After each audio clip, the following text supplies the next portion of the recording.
In today's video, I'm going to teach you how to set up reporting and dashboards in Attio.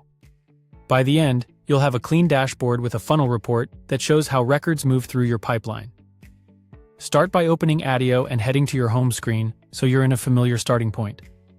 From here, look to the sidebar and click Reports. This is where all dashboards and analytics live, and it keeps your insights separate from daily list or record views. Create a new dashboard. Starting with a fresh dashboard gives you a dedicated space to group related reports, compare metrics side by side, and avoid clutter in shared reporting areas. Give your dashboard a clear, memorable name that reflects its purpose, like the team, pipeline, or time frame it covers. Add a concise description as well. This helps collaborators quickly understand what the dashboard is for, who it's meant to serve, and which questions it answers. Now click New Report. For this example, choose Funnel. A quick overview of report types. Insight is best for current totals, counts and averages. Historical values shows trends over time. Funnel highlights conversion rates between stages.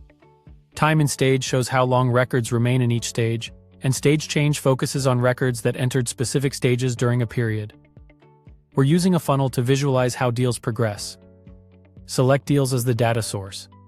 This tells Attio to pull from your deals pipeline rather than, say, companies or people, which keeps your analysis aligned with revenue outcomes. Next, select Deal Stage. This is the field that defines each step in your pipeline, so the report knows which milestones to measure. Then choose the specific deal stages you want in the funnel. These are the checkpoints you'll analyze for drop-off and conversion. Include in progress to capture opportunities that are actively being worked. Add lead to represent the starting point of new opportunities.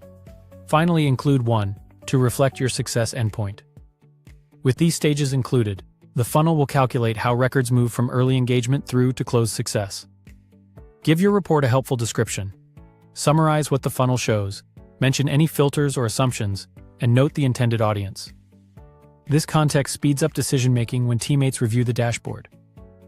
When everything looks good, click Save. You now have a dashboard with a funnel report that tracks conversion across your chosen stages, complete with a clear title and description so your team can trust and use it right away. Thanks for watching. If this helped you set up reporting and dashboards in Attio, subscribe for more.